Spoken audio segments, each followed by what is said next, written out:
కడప సెంటర్ల తెలుగుదేశపోళ్ళ మహానాడు నడుస్తుంది కదా నిన్నటి సంది. ఓ ఏపీ తెలంగాణ రాష్ట్రాలకెళ్ళి కాదు, ఎక్కడికెళ్ళి వచ్చిరు సైకిల్ పార్టీ కార్యకర్తలు, లీడర్లు, అభిమానులంతా. ఇక వచ్చిన అతిథులకు రాయలసీమ, తెలంగాణ, ఆంధ్ర 3 రుచులతోటి కడుపు నిండా కమ్మకమ్మటి వంటకాలు వడ్డించి ఏర్పాట్లు చేసిరు.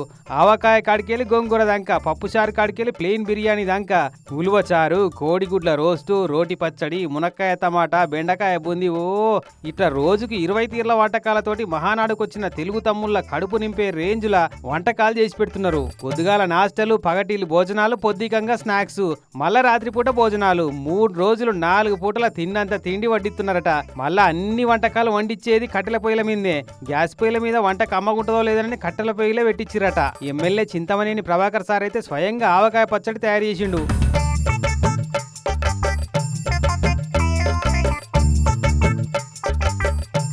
ఆహా, చూస్తుంటే నోట్ల నీళ్ళు ఎడుతున్నాయిలే. అన్నట్టు చాలా ఏళ్ల తర్వాత ఈసారి నాన్ వెజ్ వడ్డిస్తున్నారు మహానాడులా. ఇంకేందిగా తిన్నోళ్ళకు తిన్నంత.